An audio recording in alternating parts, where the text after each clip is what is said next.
The first thing that comes to mind with Bruce Arians is this guy's a quarterback whisperer. If you look at the track record he's had in working with quarterbacks in Indianapolis like Peyton Manning and Andrew Luck, and then in Pittsburgh with Ben Roethlisberger, and then in Arizona with Carson Palmer, he's gotten the most out of the quarterbacks he's worked with, and that's important for the Tampa Bay Buccaneers in 2019 as Jameis Winston enters his fifth-year option year with the team. They need to get him to that franchise quarterback level, and Bruce Arians will be the guy to get that done. Is that the most important thing that you think the Bucs were looking for?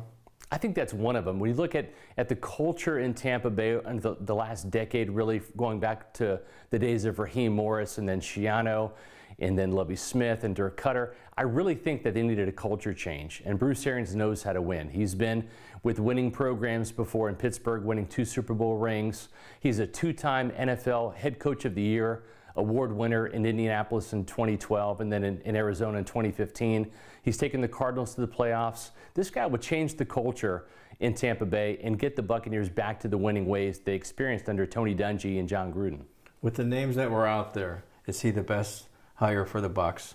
I think he's the right fit when you look at the Buccaneers, not just from where they need to be in terms of a playoff team that's already packed with talent that needs someone to take them to the next level, but also for Jameis Winston, getting him to the next level and getting that second contract for the Buccaneers to make him the franchise quarterback long term, and also for general manager Jason Licht. Jason Licht is entering his contract year essentially with the Buccaneers. He needs a big year for this team to get to the playoffs, to stay in Tampa Bay as the general manager. And I think Bruce Arians is the guy that's going to want Jason here long term. And then the big question, too, is the transition. What kind of transition do you think it will be on the offense side of the ball, at least at this point? Is it a quick transition for Jameis and the offense?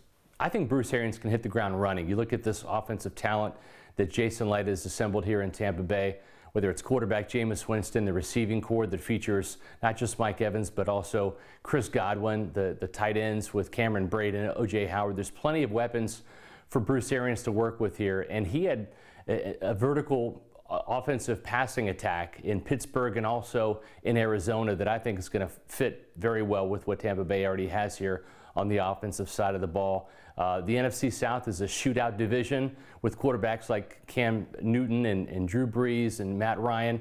And I think he's going to get Jameis Winston up to that caliber here in Tampa Bay and keep the Tampa Bay Buccaneers offense humming. Is there a downside at all that you can think of hiring Bruce Arians? I think when you look at Bruce Arians at age 66, is there a succession plan in place? And I think that Jason Licht, by hiring Todd Bowles as the defensive coordinator, I think that Bowles, having that head coaching experience with the New York Jets for the last 3 years, gives them a safety net in case something happens with Arians' health. Arians has battled prostate cancer. He's battled skin cancer. He's had kidney cancer. He took off 2018 to recharge his batteries, and hopefully those health issues are behind him. But I think Jason Licht and the Bucs did their due diligence in getting Arians' doctor in on the interview process to give him a full physical, and that gives the Buccaneers a sense of relief heading into 2019 with Arians as the head coach, but also with a succession plan in place with a guy like Todd Bowles, or even offensive line coach and run game coordinator Harold Goodwin, who interviewed with the Buccaneers back in 2015, or I should say 2016, right before they hired Dirk Cutter. Do you think one of the reasons why Bruce Arains was even interested or accepted the job is because he could put all these pieces into place that he's familiar with? I think Bruce Arians looked at this position in Tampa Bay as an opportunity for him to come in and win right away. He knows Jason Licht from their time together in Arizona in 2013 when Licht was the director of player personnel in Arizona.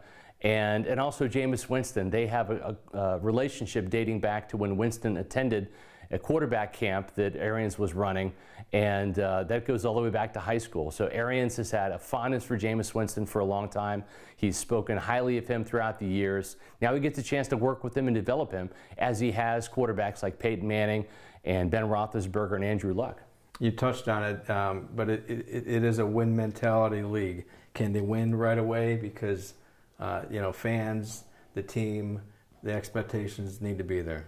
The clock is ticking right away in Bruce Arians. If you look at the Blazers' track record, 3 years for Raheem Morris, 3 years for Dirk Cutter, Greg Schiano got 2 years, and so did Lovie Smith. So Bruce Arians looks at the situation, knows he has to come in and win right away.